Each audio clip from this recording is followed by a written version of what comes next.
Hello, Dinky Dana here. I'm doing this video for Funexplorer1. He was wondering how I capture my video games onto my computer.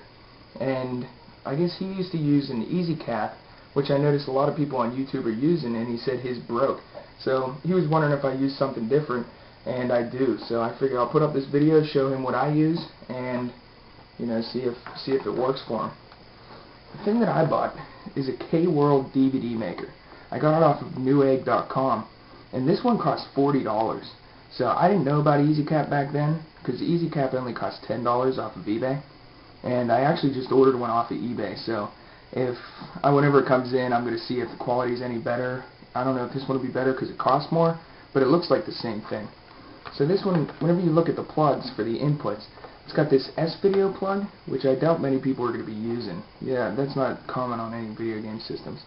And then the red, white, and yellow RCA cables. That's what I use for all my systems.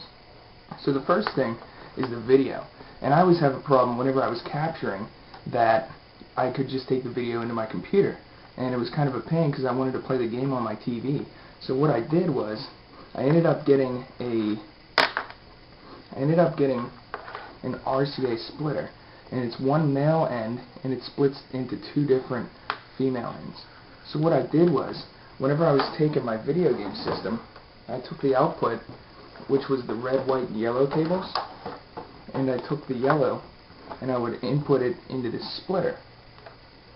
And then I take one of the outputs into my capture card, and then the other one I would use an adapter like this. It costs about $1, and it's just an extender. So I plug that onto the edge of this splitter, and then I could take a yellow from here into my TV. So that way I would have the video from here to the TV that I could watch, and then this one would take it into the computer to record.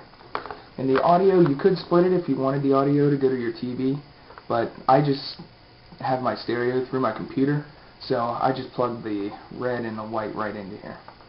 So that's how you hook your system up to this device. And then on the other end, to hook it into your computer, you have two plugs. One's a USB, and then that, I think, pretty much gets the video into your computer. And there's another one that looks like a microphone or a headphone jack, and you plug that into your audio input or microphone input, and that gets the audio from your video game into your computer. So that's all that came with this. It came also with two software disks. First one is this KWorld Plus TV. That just installed all the drivers that you would need for the device. It came with it, so you just plug that in and install both of them. And then the other thing that it came with was a CyberLink Power Director, and it's a pretty good program. I mean, it's not too detailed a program, but it'll capture what you want. You can see the screen as you're capturing it. So I'll show a little bit of the program here. And before I get to the software part of it, I was actually going to show something else that I got that was pretty cool. I was playing my original NES here. I was playing the original NES, and if you look over here, it's got one video output and one audio output. And I was playing it, and it only came out of one side of my speakers. It would come up either the left or the right, depending, because there were only one output.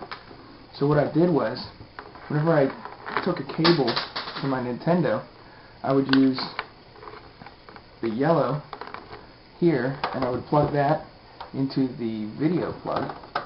And then for the audio, since I had two wires that I wanted to use, I got another splitter. It was very similar to the other one that I had, except this one's one male and it splits into two female plugs. So I plugged the splitter into the audio output on the Nintendo, and then I could run the white plug and the red plug, and that way I got audio to both my speakers on my TV. So it's not stereo sound, but at least you'll get both sides of the audio. So, alright, well here I'll show a little bit of the CyberLink Power Director so that you can see what the software looks like.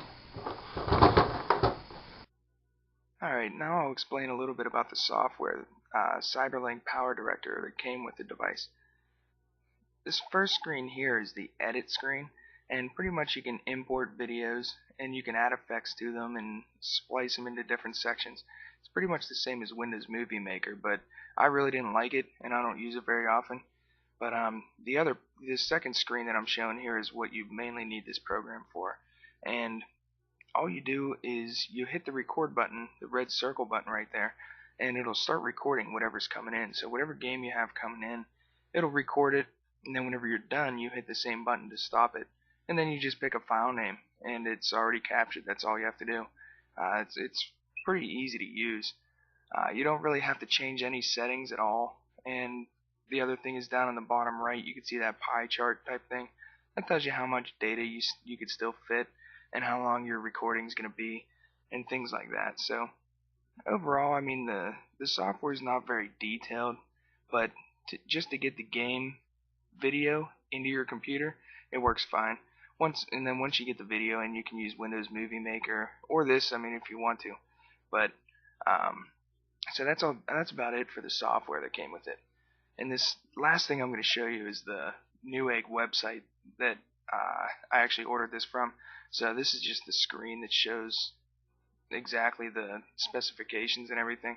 I'll put the link up to this page in the description on the side. So, but that's all for Dinky Dana here. Hopefully that helps you out, Funexplorer1, and anyone else who watches this video. Alright, thanks for watching.